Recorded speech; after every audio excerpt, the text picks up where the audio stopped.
Snail is a delicacy in French cuisine. Statistics show that 300 million snails are consumed in France every year. Snails have played an integrated part in French cuisine for hundreds of years. The French delicacy is now often served at Chinese dining tables, which has driven the growth of the snail industry.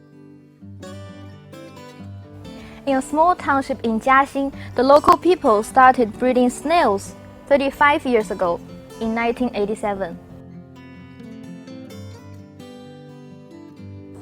Today we are visiting a leading company in producing and processing snails in Yuxin Township, Jiaxing City, East China's Zhejiang Province. And this company has taken up 70% of the market share in Chinese market. 目前我们公司的产品面向全国消费市场。近几年，我们公司蜗牛产品的销售以每年10%的速度在增长，去年产值达到了7100多万元。我们相信，随着中国消费者对蜗牛产品的接受程度不断提高，未来的市场前景将无比广阔。目前，我们带动了全国7省1市的500多户农户进行家庭式养殖。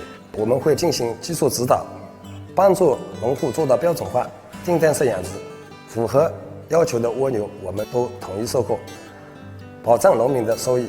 我们公司高度重视食品安全、标准化生产和品控，与许多中餐厅和西餐厅连锁企业都保持着长期而又稳定的合作。从农田到餐桌，我们实现了品质和价值的跨越，也希望带动周边乃至全国的蜗牛养殖户一起走向共同富裕。